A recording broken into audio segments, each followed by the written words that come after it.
Well, hello racing fans, and welcome to our Gallop TV preview show. It's for Saturday the 29th of March. We're at Turffontein on the Standside track, and we bring down the curtain on the Highveld season for day 3 of Champions Day. And of course, it is a World Pools race meeting. We know that all the feature races are on the go. It's a bumper race card. 12 races on the go. There'll be 3 jackpots, which we'll go through as we go through race by race.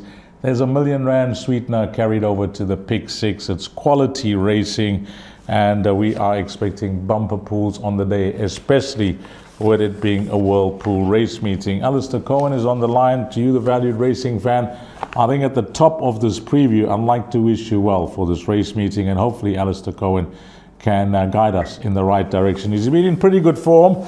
Alistair, it's the first time in years, I'd like to say this, that I wouldn't be at the track, and it's a race meeting that I love to attend with the quality and all the feature races. So unfortunately, I won't be there, but we'll be watching with a lot of interest. Yeah, Deez, it's sad that you're not going to be in town. I mean, I've obviously missed my fair share of big race days around the country. But this is my favourite on the Highveld. It always has been.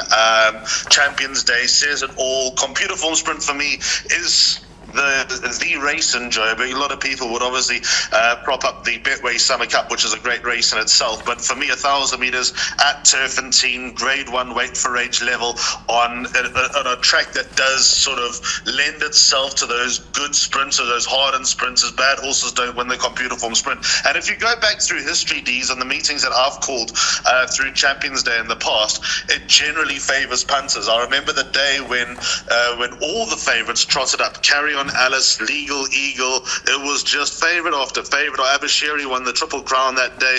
The Oaks winner was the favourite as well, whose name escapes me. It might have been Return Flight, actually. But they were all favourites, all arrived. Punters left with a huge smile on their faces. This year looks a little bit different. And that's exacerbated by the weather that's been around Joburg. I've been back in Joburg now for just over 24 hours, and overnight there was a lot of rain. In fact, there is a press release out. We are recording this, 26 hours before race 1. There was a press release sent out. 17 mils of rain fell overnight at Turffontein. It has stopped raining. There's a forecast for light drizzle through the rest of the day, so hopefully that doesn't put a dampener and throw too many spanners into the works. But I think you're right. Your opening salvo summed it up. It's a World Pool race meeting. The eyes of the world are on the South African product. Everyone sort of benefits from a World Pool race day as well. Races 6 to 11 are the World Pool races, so don't lose sight of those when you are structuring and putting your mind together of what might be and what the inflated pools might look like. But it's a great card from end to end. Couple of races that look particularly hard, but we'll get through it, and hopefully it's a winning day. Hopefully it's a memorable one. Well, it's going to be a busy show, so look sharp, racing fans. 12 races to go through. Let's begin. Race number 1 will kick off. Jackpot 1. Note, if you want to play races 1 through to 4, you're an exotic player, get on the tote. Jackpot 1 at 11:30. 1,600 meters, a juvenile plate. This is how it looks at the time of recording. We got a 2 to 10 shot here. Number 1, Whispering Dead. Then number 3, Golden Warrior at 8 to 1. 4, Ideal Summer at 8 to 1. And it's double figures, the balance. Well, we know that these short price horses can get beat. We saw it during the course of the week with a horse called Constellation, but taking nothing away from the winner that day, Nyaka. Looking at this race, Alistair, the only unknown in the race is the first timer, because Whispering That is the only winner in the race. And I don't know how much more improvement to come from these other horses, but surely 2 to 10 tells a story. These are the 2 to 10 shots this week. The one that I preferred got beaten on Thursday. That was Constellation, as you rightly mentioned. I mean, you have to go with Whispering Death as your top choice. He does look a hard horse to beat. The only winner in the race, step up in distance, a half-brother to Aragosta, who's a Grade 1 winner over 1.5 miles. He dominated last time. He beat a very nice horse in the form of Chronicle King, his debut. He came from a hopeless position. Never looked like he had run second going through the final 400. Did run second behind 10 Njiku, and that form line is absolutely sparked up with numerous winners coming from it, including Whispering Death himself. But I do think there's a lot of scope for improvement around. It's going to be hard for me to motivate that there's enough scope to improve to turn over Whispering Death, but what do we try? I've learned my lesson from Thursday, and sometimes the egg will come on my face. It could be in this case. What are we trying to prove at 1 to 5? What alter-comes are we trying to add into? What type of win on the nose are we trying to take at 1 to 5? It's just, for me, not worth it. So there's other array of bets on the tote that could be well worth rallying around. By the way, that other direct winner was Sister Golden Hair, who also came out and won from that form line, and she won with contemptuous ease, beating horses I know who are rated in second and third. So Golden Warrior's got 5.5 lengths to turn around, but gets blinkers on for the first time. He can't turn it around with Whispering Death, but he might run closer with the weight turnaround.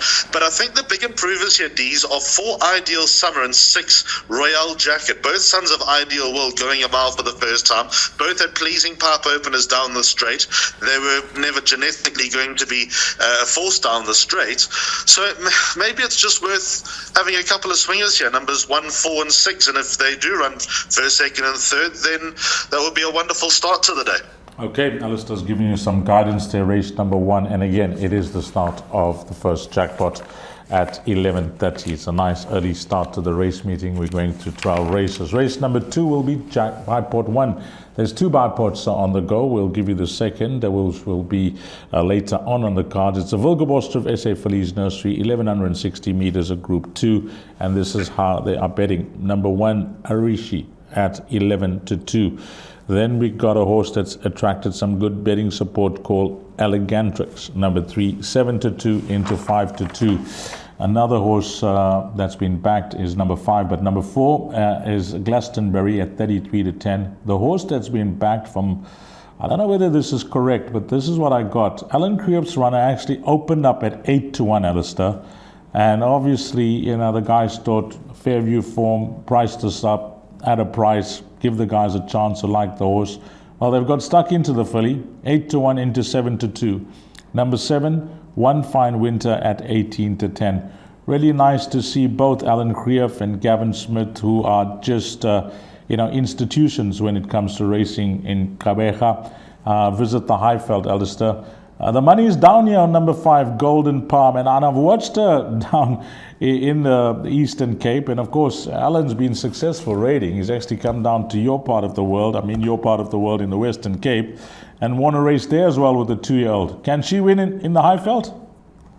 She definitely can. I know what Alan thinks of Golden Palm. I'm going to say something that might not stick too well. I think the Filly's Nursery, not in terms of strength, but in terms of depth, is stronger than the Colts Nursery. I think in the Colts Nursery, I think you'll go in pretty blinkered. I think in the Filly's Nursery, we need to open our eyes a little bit. I know what Alan thinks of his 2-year-olds. I've spoken to him quite a bit over the last couple of months, well before Direct Hit came down to Cape Town, won the Cape of Good Hope Nursery. I know that he's got an eye on races in Durban as well. I know that he's always had an eye on this race for Golden Palm. Her last win was out of the top draw, was so appealing to the eye. I'm not one to judge with times, especially when it comes to Fairview, where there can be a gale force tailwind blowing. But on 1,000-meter times, Golden Palm is legs better than anything else in this race. Richard Faree takes her out, which is no surprise. For me right now, countrywide, Alan Kriep is the most informed yard in the country. He's shown his aptitude for winning races around the country. He's not scared to travel when he's got the right horse. And i.e. there's the rub. This could be the right horse, number 5, Golden Palm. There are 3 other horses in the race that I think deserve a mention. Number 3, Elegantrix, was stuck on the wrong side of the course last time in the Ruffian Stakes. She's got an inside draw again. Her win on debut was classy. She looked out the top draw. A little bit stuck in the mud last time. I'm a little bit wary that might happen again, but there is any amount of ability about number 3, Elegantrix. It's Ryan Munger's last meeting in South Africa, or probably the rest of the year. Hopefully we'll get him back at the start of next year. Maybe, just maybe, he'll be tempted to stay this time. I'm sure the temptation's there this time. But it's been a treat having him for the last 4 months, and we wish him well on his final meeting here and on his travels back to Canada. 3 Elegantrix does have a chance. I do think right now Glastonbury probably has the edge over Elegantrix. There's 2.5 lengths to turn around. On what I saw, Glastonbury never looked in doubt last time. Rachel Vinegar takes her out, no claim, not that she needs it. No claim though. Glastonbury steps up an extra 160 meters. I think that she'll probably still have the edge over Elegantrix if she does feel the sting over the final 160. But the horse that I'm going to tip on top here, Dees, is number 7, One Fine Winter. To the eye, and I don't know what she beat, but to the eye, that last win was proper. I made the comment to a couple of guys that I was with in Cape Town. It was just before the CRS Big Cat, the Her Serene Highness Big Cat, the day before. I was watching with a couple of mates. I said, there's a fillies nursery and Alan Robertson winner. Whether it comes to fruition, I don't know, but I'm going to back my judgment here. I think number 7, One Fine Winter's full of feature race material. Probably that 2-year-old class that you know, you look into the future and don't really know what's to come. Strike while the iron's hot.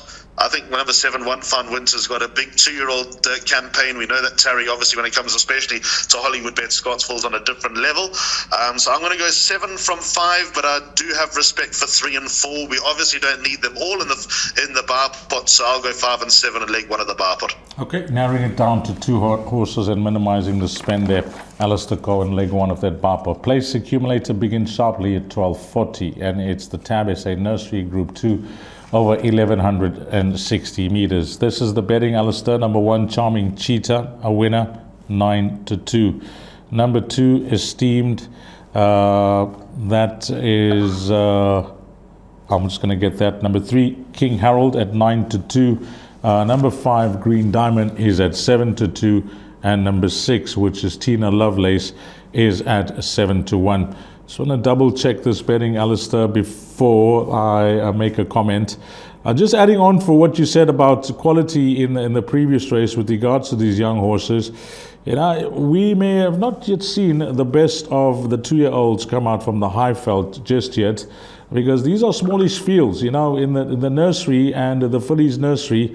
They're not big fields, so I don't know what's more to come, but I think there could be plenty more to come from the trainers, especially during our KZN champion season. And I'm just going to go back to race number 3, and it's right, Esteemed is at 8-10. I was doubting myself there, Alistair, with regards to price, but it is correct.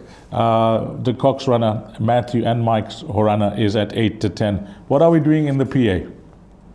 So just a few comments, Dee, that seems to teed me up. The nurseries used to be run in late April. That extra month allowed bigger fields to come to the party when it came to the nurseries. And yes, well, I know, for example, I saw Roy Magna's horse's babies go through the pens. He's got a lot, and I know that Sean Tarry has, I think, got his biggest string of 2-year-olds on. I'm under correction there. I know that he's got a lot of 2-year-olds, and if you look at who he's run so far, there's not a lot. So there'll be plenty more to come. Some are only going to come as 3-year-olds. Some are only going to come when the grass turns brown here on the Highveld in winter, and obviously some are going to be stepping out soon and targeting races in Durban, but all very exciting, and it's exciting around the country. I know obviously down in the Cape, Justin State's got more than 100 2-year-olds. I know that Brett Crawford doesn't step on his 2-year-olds. I know Vaughan Marshall's got plenty, some of which he has high hopes for. In Durban, there'll be a lot to come, and obviously it's the Mike Miller show at the moment, but there'll be a lot that make their mark. And PE's 2-year-olds are always super competitive, so we love our 2-year-old racing, and to get down to KZN in just over a month from now and start to separate the really good ones from those that are just 2-year-olds and those that might just be flash in the pans becomes very exciting. Now, to address this race, I have a lot of respect for 1 Charming Cheetah. I have a lot of respect for 3 King Harold, but I think number 2 Esteemed, hard horse to beat, 8-10 the price. He has an unbelievable action. I spoke to Mike DeCock last week, actually, on the show. I commented that there were a lot of whispers about the quality of this horse, number 2 Esteemed. I and knowing that obviously declarations for this race meeting were done earlier than normal, I asked Mike, I said, well, is the plan really the nursery? He said if he pulls up good and well, he'll run in the nursery, and at the time of recording he's definitely running, so it's safe to assume that he's pulled up good and well and ready to go into the nursery. That action, that win, that devastating turn of foot that he showed, going to take a very good one to beat him, D's. I think 8 to 10's a fair price. Banker in the PA, banker in the bar pot. If one of the others beat him, they'll have to be very good. They might be, but I think his team's very good. Okay, whatever form guide you're using and it doesn't have it, and maybe you didn't watch the race, it was 7 days ago, and the horse won by 5 lengths or 4.5 lengths, if I can remember correctly, winning exceptionally well. And as Alistair mentioned, well, if he does take his place here, number 2 esteemed, on what he's shown a week ago, he'll be hard to beat. That's the nursery, race number 3. Now the big one, the pick 6, is going to be something we're all going to be playing, whether you are an exotic player or not. When there is a carryover, you are in it. R1 million carryover, 5 million estimated pool, and with a standalone local race meeting with the quality on offer, I'm going to say this and you can hold me to it, 5 million is way underestimate. 1100 meters, fillies and mares 76, and this is how it looks. Number 1 is trading at 5 to 1, that's Quasicat. Number 2, Juniper Green, did run on Thursday, keep an eye on the scratchings. I think ran 4th on Tuesday, 4th or 5th if I'm not mistaken, was punted like they knew the result, but as we spoke on the show, both Alistair and myself, maybe the rating got to her. That's at 6 to 1. And then number 4, Blizzard Snow at 33 to 10. Number 6, Take Your Place, Blinkers On, 4 to 1. And then what it is, 13 is the scratching and 15 has the blinkers off. I think the only way I'd like to sum this up, Alistair, is that whilst you can use a process of elimination and try to minimize your spend, maybe using the rule, 14 runners, go with 7, it's very capable that you can get a big blowout here in leg 1. Absolutely, I can't go with 7. I can't narrow this down to 7, but this is what I am going to do on the day. I'm going to take the double, one fine winter onto esteemed, and then get stuck into the pick 6, which is my suggested bet on this card. I do have one banker. It's not as straightforward as previous Champions days, and now the heavens have opened up, but bear in mind I am 40 kilometers away from Turffontein.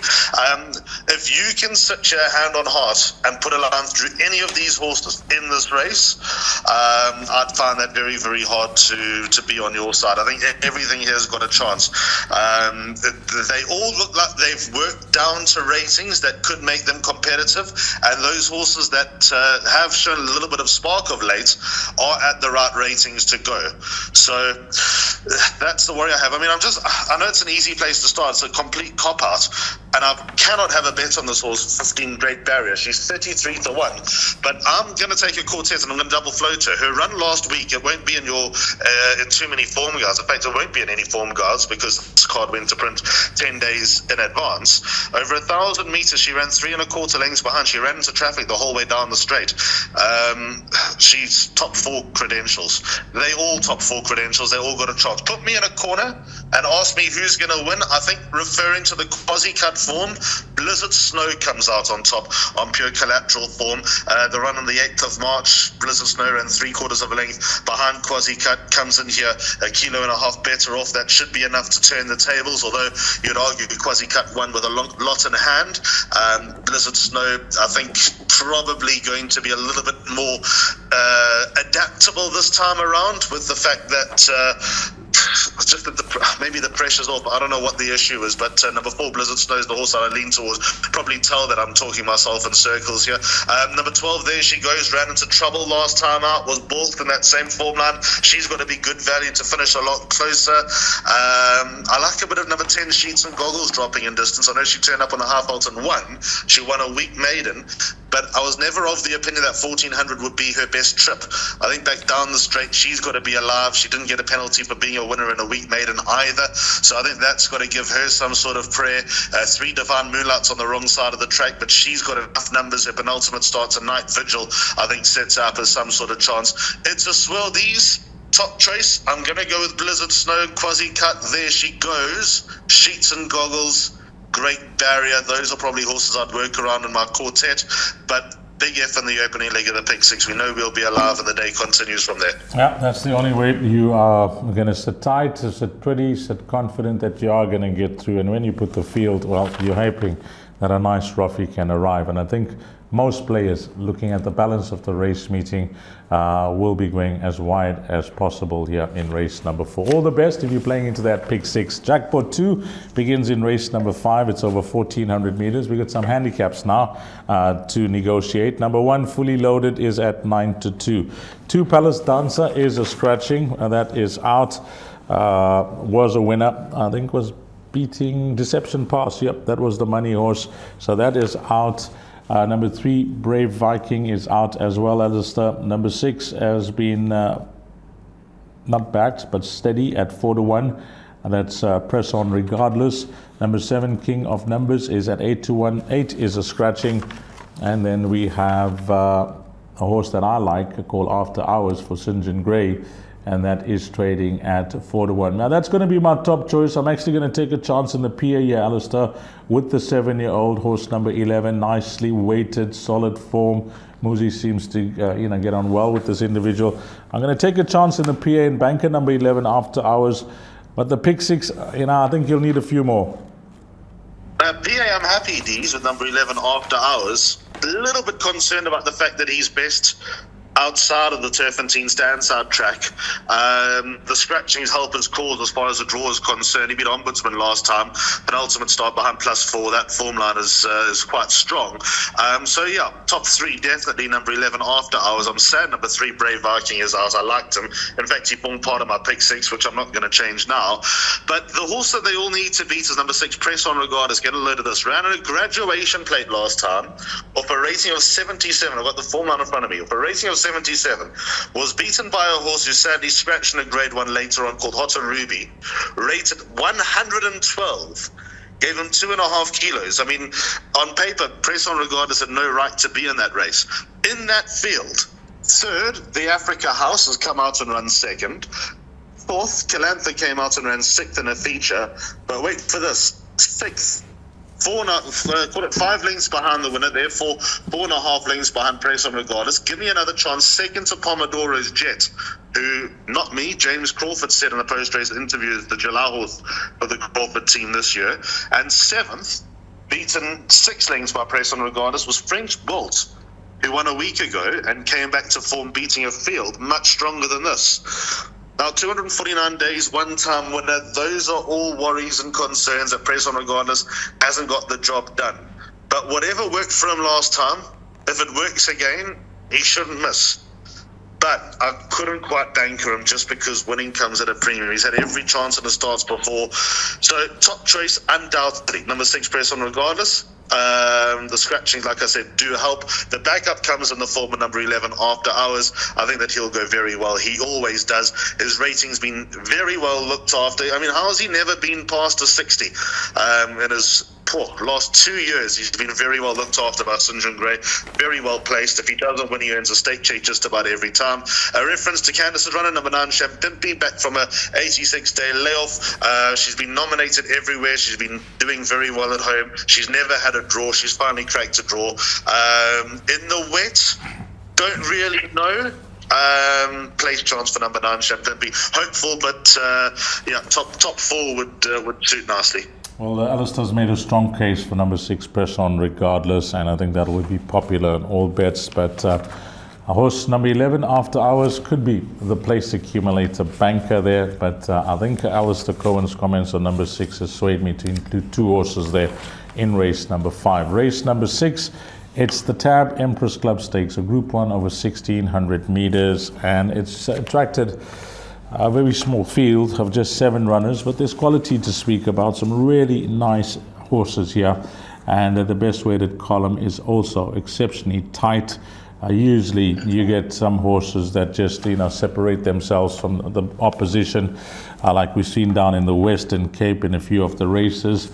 The betting has them like this. Number 1, Beating Wings, is at 7-2. 2, White Pearl at 8-1.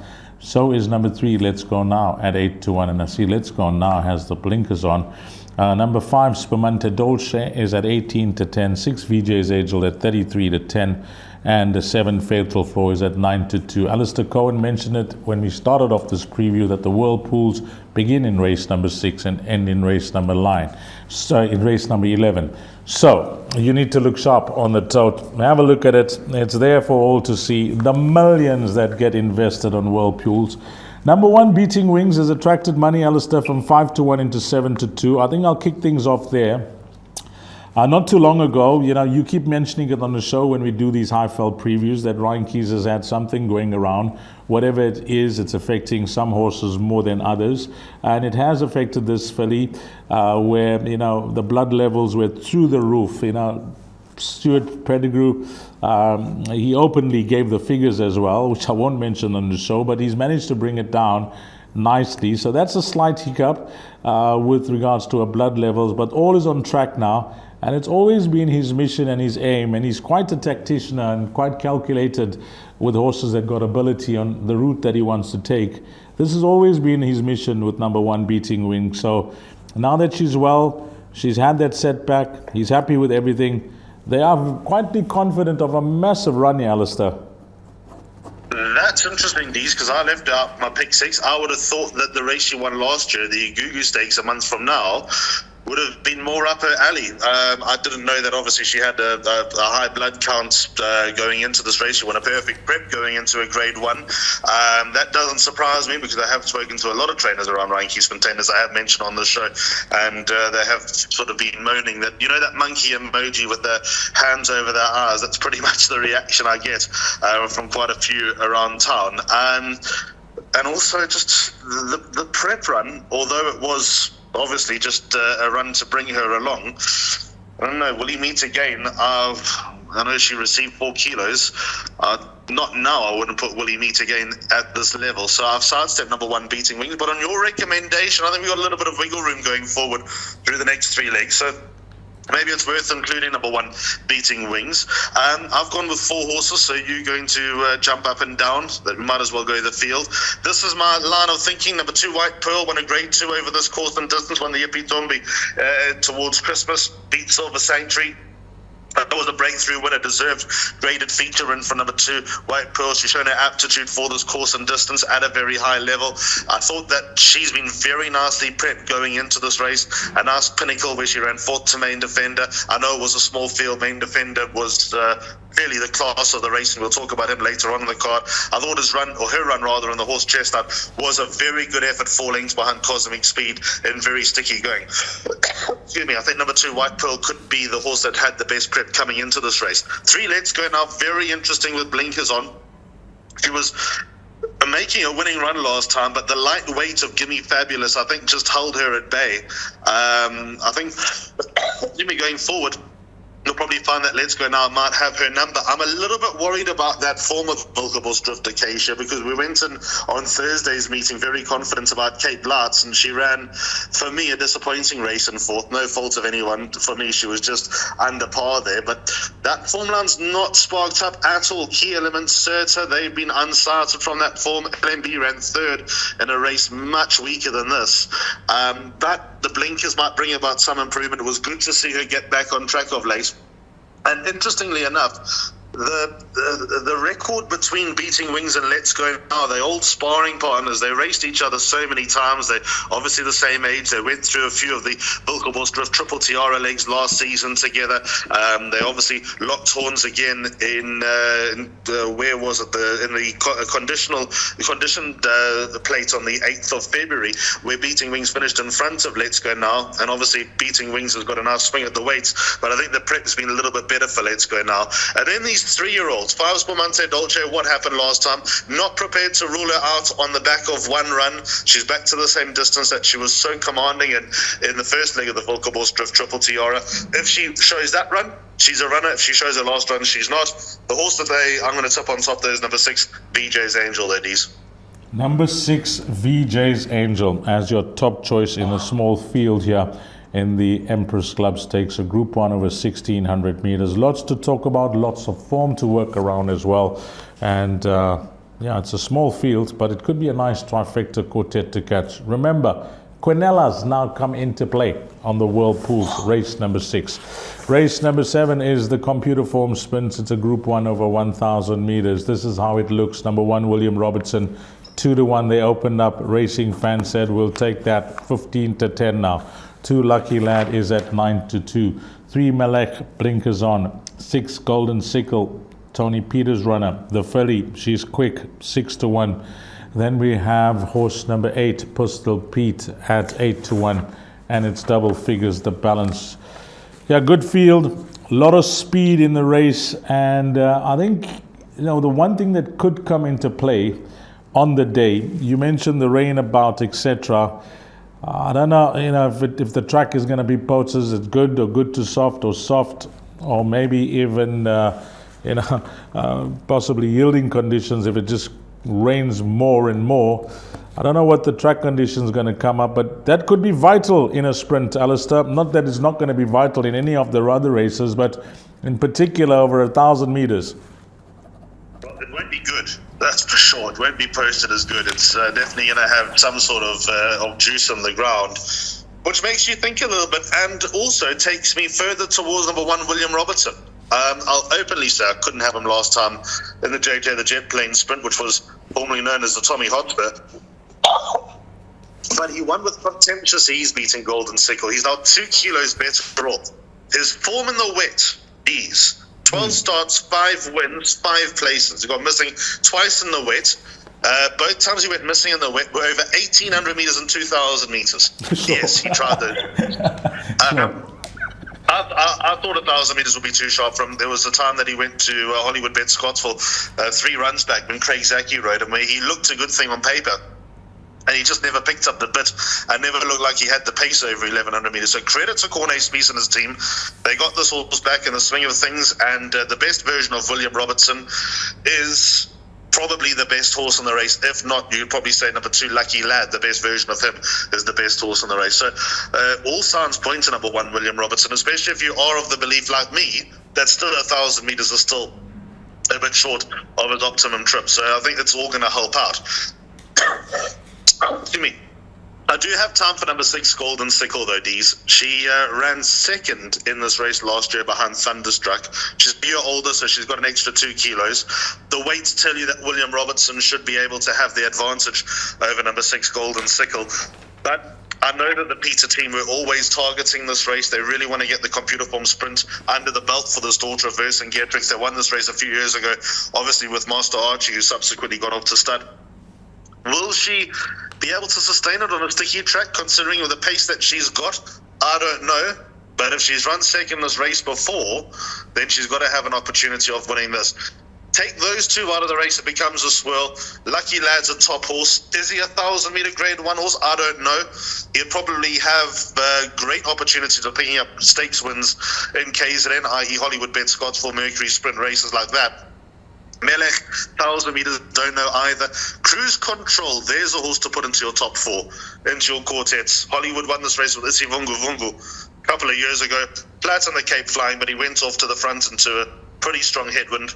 Worth another chance at Turffontein, number 4, Cruise Control. I think of all the away games that Cruise Control is going to run in throughout the country, i.e. Cape Flying, Computer Form Sprint, possibly Hollywoodbets Scottsville or Mercury Sprint, Turffontein's probably going to be his go and probably be his best opportunity of getting really, really close. I know that he ran very well in the Post-Merchants last year and in the Golden Horse Sprint last year, but I think Turffontein might be more his game than any other track, like I said, away from home. Don't know if he can win, but nice quartet inclusion. And then down the page, don't know if they've got the clock. Maybe Taxi to the Moon has got some sort of top 4 claims. But yeah, 1 and 6 will be my PA numbers. Cruise Control, my quartet horse. Yeah, very interesting race. Alistair's giving you his thoughts on a number of horses here, but everything does point to number 1, William Robertson. Then on to what is the Hong Kong Jockey Club World Pool Premiers Champions Challenge.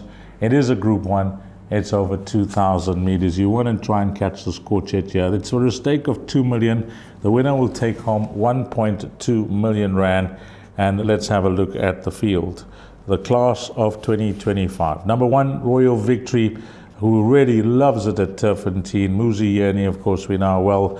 he gets on with the horse and how this horse has rewarded him in the past, 6-1. Number 2, Purple Pitcher, Robin Claessen's runner. They're going for the blinkers as they did last time out. That's trading at 7-2. I didn't expect that horse to be that short, but obviously a horse that we know is very, very capable. Number 2, Atticus Finch will have the cheek pieces on at 8-1. We know how well he won when he won the Summer Cup. It was an excellent ride by Calvin Habib that day. 4, Son of Raj at 7-1. Really nice to see him bounce back to his best last time out. And Alistair Cohen did tip him on the show as well. Number 5, Imelenze Yokududuma from KZN. Nice to see Garrett take this horse to the Highveld and try him in these competitive races. He certainly wasn't disgraced in the horse Chestnut at his last start, and Ryan Munger gets the chance on him. Number 10, Fire Attack, Alec Laird's runner at 2-1. Is he becoming a frustrating horse to follow? The ability is certainly there, but can he put his head in front this time around? That's at 2-1, and it's double figures, the balance. By the way, number 6 is a scratching. What are we doing here? Are we going short? Are we playing wide? Do you have something that you really like? Going short, D's, but I'll get to that in a moment. Under the guise of the President's Champions Challenge, let me give you some winners of this race. Villa de Vittoria, pick 6, Eddington, Europa Point, Heavy Metal, who went on to win the Hollywoodbets Durbanville, Yorker, Legal Eagle, Hawam times 2, got the green light, Puerto Manzano, last year's winner, Royal Victory, who's back again. It's a proper race. And the reason why I bring that up, Dees, is I remember when Pick 6 and Eddington won the race, there were 3-year-olds at the time, and you fell into the trap. I think many punters fell into the trap, remembering those, thinking that the 3-year-olds hold a very strong record in this race. They, in the last 20 years, have only won 3 times. Those two, Pick 6 and Eddington, and then obviously a few years ago, Hawam winning as a 3-year-old. But this is my line of thinking here. I think it's a crackerjack field. As far as Joburg is concerned, I can't think of anything that's missing. Obviously, considering main defenders at mile and 2,000 meter stretches up. I think number 10, Fire Attack, is going to bring one back for the 3-year-olds. Didn't like him too much last time in the South African Classic, considering he met. He found he was scratched rather from the Gauteng Guineas just a month earlier with a high temperature. I know that Alec Laird was absolutely distraught. He was made a lot happier by the fact that he still won the race in the former Parisian Walkway. But to come in to a grade 1 without a prep, with confidence a bit lower, I was speaking to Alex just a couple of weeks ago, actually, thinking that all 3 of his horses would finish pretty much together in the form of Aristotle, Parisian Walkway, and Fire Attack, who obviously we know is a high-quality horse, and was able to finish second the way that he did to Confederate, staying on like that. These are not surprised that he's 2-1. I'm not surprised to see him towards the top of the boards on Hollywoodbets Durban July anti-post. Right now, he's one of about 6 horses, a lot of water to flow under the bridge, and I'm not an anti-post player at all. But he's probably one of 6 horses that I'm seriously considering right now if the Hollywoodbets Durban July was run tomorrow. Interesting jockey engagement with Richard Faree, the way that he hit the line, excuse me, last time out. He'll get this 2,000 meters, 55.5 kilos on his back. He's never carried this weight before. I'm going to be on his side. I have a lot of time and a lot of respect for Royal Victory and Purple Pitcher numbers 1 and 2. Royal Victory, a 2-time grade 1 winner over this course and distance. I thought his run the Betway Summer Cup from that draw was very good. He stayed on well, just never got going in time. Purple Pitcher never give up. Blinkers come off, gave a lot of weight away last time. Was a very good prep run for number 2, Purple Pitcher. He's got the capabilities of, again, giving a great thrill to all his connections. Atticus Finch without a prep, don't know. He obviously won a handicap at grade 1 level. This now, wait for age, is going to be a little bit harder. But I think the horse that's got the most to come, the most progress, and that's emerging as one of the more exciting horses around town, number 10, Fire Attack. I'm going to make him the banker on the card. Confidence from Alistair Cohen, a 3-year-old to win it. Number 10, Fire Attack. I say a 3-year-old to win it because there are 2 3-year-olds in the race, numbers 10 and 11. So let's see what happens here in race number 8, and that will be the penultimate leg of the Pick 6. So if that banker arrives and everything has fallen into place in the previous races for the Pick 6, then race 9 is the Tab SA Derby. It's a Group 1 over 2,000 450 meters. Let's see what cover we got here with Alistair Cohen's numbers to close off this pick six. Number 1, Parisian Walkway, is at 7-1. 2, Legend of Arthur, is at 3-1. I see they got the compression mask on. Number 5, Don't Cry For Me. Also, the other Terry runner's got the compression mask on as well. Number 2, Legend of Arthur. 6, Wild Intent, is at 7-2. Lucky Hoodalakas, bold move traveling this horse down to Gauteng, and it was really nice that he came back to the Highveld and showed his well-being after doing that journey. Number 7, Immediate Edge, Matthew and Mike the Cox runner, faultless. Everything they've thrown at him thus far, he's delivered, he's shown the ability, and now will be his stiffest test to date. The Derby trial, it was a good win between himself and Wild Intent. The $1 million question to Alistair Cohen is going to be, can that 3 kg swing in favor of number 6, Wild Intent, over extra 450 meters be the difference here? This is not something that I'm willing to overlook. 3 kilos is a lot considering the battle that they had last time, and had things been off levels, Wild Intent may have, in fact, should have got the better of Immediate Edge. But what both these horses have is a lot of heart, a lot of courage. They showed that last time out. But let me start. So I've got 3 horses. Those 2 are obviously in 6 and 7. I want to start with number 2, Legend of Arthur, though. Going this distance for the first time, he's got a horrible draw. He just doesn't travel in the early parts of the race. By default, over this extra distance, he will be able to keep pace with him a lot easier. The way that he finished off the race in the South African Classic on a day with nothing was making up ground, for me, was eye-catching. I still think that there's a big race in the locker with number 2, Legend of Arthur. There could even be big races. I think that if he does get this distance, and he should, he's a half-brother to a horse that won this race, Hero's Honor, funny enough. It was ridden by Mark Kahn for Gary Alexander, I think, in 2016. So number 2, Legend of Arthur, is a massive, massive chance here, just if he's able to travel a little bit better. I see, obviously, you mentioned Sean Terry's reach for new headgear on Legend of Arthur. That doesn't surprise me. I wonder how close he was to reaching for blinkers. It's not the type of race that you don't want to go in blind in a grade 1, but in case it backfires, that would be horribly embarrassing. But the headgear is no surprise with number 2, Legend of Arthur. But I wonder if Sean hasn't been toying with blinkers as well. The day that he figures it all out, he's going to win races number 2, Legend of Arthur, and it could be on this card. So he's a... But let's get to the Wild Intent and Immediate Edge debate. Immediate Edge is 3 from 3. Mike the Cox made no secret in his interviews that he's targeting getting this horse into the Hollywoodbets Durbanville Alpha lightweight. I think number 6, Wild Intent, has also shown his aptitude for being a top horse as well. Now, there's 3 kilos in it. That's the question that you asked, Dees. I think that Immediate Edge probably has more of the game for the step up in distance than what Wild Intent does. That's just the gut feel that I have. I think Wild Intent's a proper horse. I think he's going to win serious races. But 2,450 meters, that extra 450 is going to put the sting in. Whereas I think Immediate Edge is probably ultimately looking for more than 2,000 meters. Whether it's going to be his best distance, I don't know. So I think Immediate Edge will have the measure over Wild Intent, but I'm still not prepared to overlook that 3 kilo swing that Wild Intent has. So I think the winner comes from one of 3 horses, 2 Legend of Arthur, 6 Wild Intent, and 7 Immediate Edge. And I'm not prepared to look elsewhere in the South African Derby. Okay, that is it. Alistair Cohen has given his numbers there. Just 3 horses for the Derby. And we'll see. Weight and over distance, what happens there in race number 9, closing off the pick 6. But jackpot 3 begins in race number 9. I omitted to tell you that. Well, I will do now. 16, 15, last 4 races on the card will be jackpot 3 if you're an exotic player. Let's move along to race number 10. It's a Wilgerbos Drift Bridget Oppenheimer SA Oaks, a Group 2 over 2,450 meters. I was actually shocked when I took down this betting because I didn't expect this.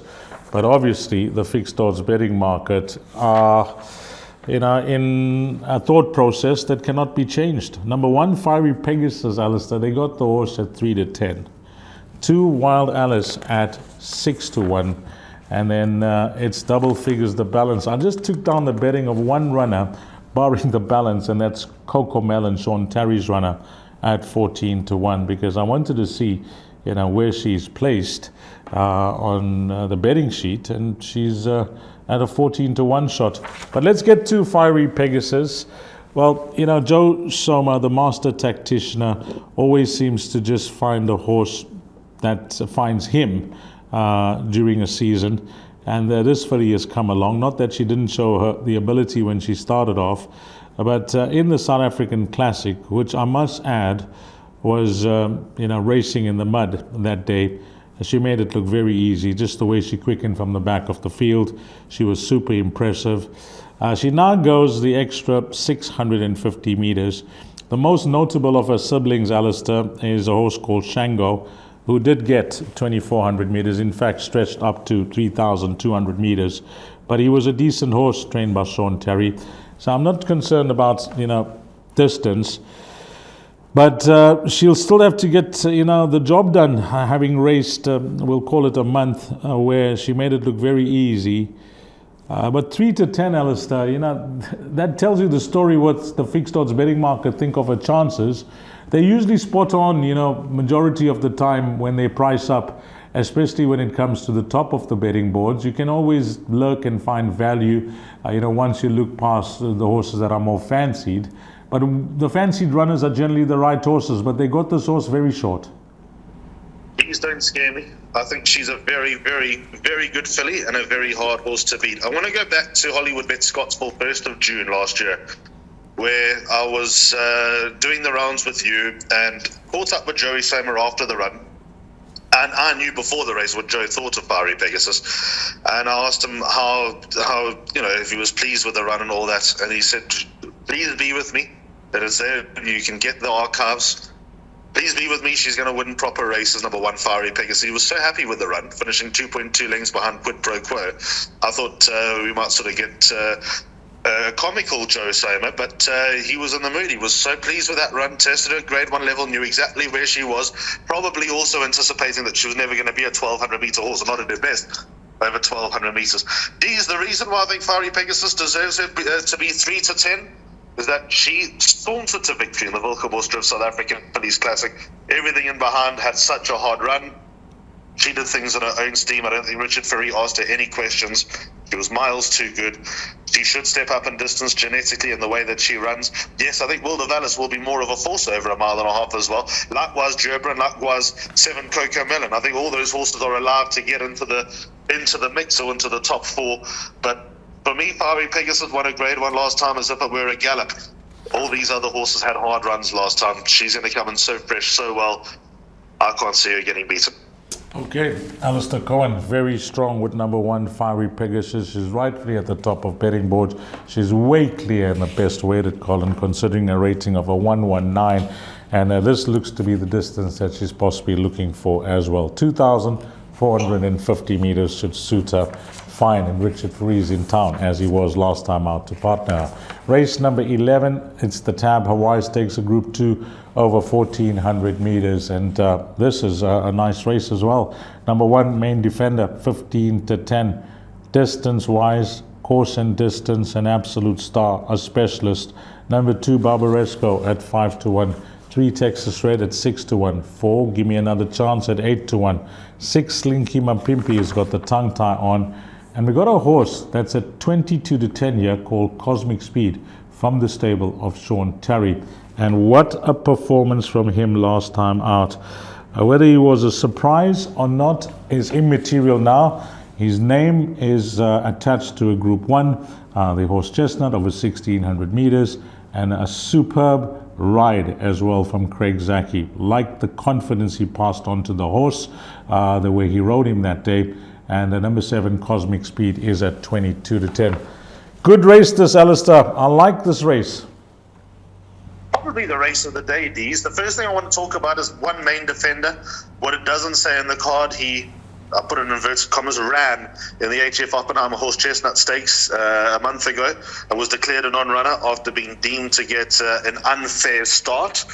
Whether you agree with the decision or not, I don't know. But look, number 1, Main Defender, unfair start or not, was never a factor. Never in the race, never looked like winning, looked off colour. And with these owners, and the connections, you'd expect there to be a lot of hype going into the race. I share a few groups with some of the fans of Main Defender. They were quiet going into it. I don't know what it was, but anyway, going into this race, there's a little bit more noise about number 1 Main Defender, but I think also they're prepared to take a bit of the pressure off. Now, Cosmic Speed won the HF Oppenheimer horse chestnut, and he won with ease. He's a serious horse. As far as the middle distance range is concerned, I think when we get to Hollywoodbets Greyville for the World Sports Betting KZN Guineas, number 7 Cosmic Speed is going to be a very interesting horse in that race. And if he is already a Grade 1 winner over a mile, if he already has shown his aptitude for Hollywoodbets Greyville, having won on Hollywoodbets Durbanville, then I think it all sets up for putting him as the new middle distance star as far as Sean Tarry's yard is concerned. It's not going to be too straightforward from an awkward draw. It's not a train smash of a draw, but it is still awkward. Richard Faree now takes a ride. He takes over from Craig Zaki, who's obviously obliged to ride for Christine Laidlaw's Kaya Stables on number 4. Give me another chance. But what I saw last time, number 7 Cosmic Speed's going to be a hard horse to beat. Number 1, I'm not prepared to write off number 1 Main Defender. He's been there, done that. He is obviously a multiple winner over this course and distance, a multiple Grade 1 winner in his own right. He's not a horse that one could ever write off on the evidence of one flat run, which obviously doesn't appear in the card. And I've still got time for number 2 Barbaresco D's. He could be the one that gives the most to think about. That's sort of off radar out of numbers 1 and 7. 400 out, I thought Barbaresco was going to get right in there in the HF Oppenheimer horse chestnut. Just didn't have the legs to get home on that occasion. He could be the lurker. If he turned over Main Defender and Cosmic Speed, I wouldn't be blown away. If in order of preference, 7, 1 and 2. 7, 1 and 2 for Alistair Cohen. And I'd just like to add on that, when talking about travels and plans for horses, we know that One Stripe won the King's Plate. This horse, number 7 Cosmic Speed, winner of the horse Chestnut. And I'd like to see what happens in the Gold Challenge comes champion season. Race number 12 is the Caradoc Gold Cup. It's a listed race over 2,850 meters. We're done with whirlpools now. It's all over in race number 11. But there's still things to play for at Hollywoodbets Turffontein, including all your bets that could be landing here in race number 12. And that is Jackpot 3 as well. That closes off here. And the Barpot 2. Number 1, Poets Warrior, 33-10. Number 2, Marauding Horde is at 5-1. 4, Breeze Over. Really like the way Muzi rides his horse at 8-1. 6, My Soul Mate. Well, she is trading at 5-1. Like to get a comment for Alistair Cohen here. It could be a nice send-off for Ryan Munger at around 5-1. 7, United Consul is at 7-1. 9, Armagum has got the cheek pieces off. 10, 20 Drachmas is at 8-1. And it's double figures the balance. Well, if we get to race number 12 on this, Caradoc Gold Cup, it's 2,850 meters. If the track is going to come up as soft or heavy, this is going to be a true test of stamina.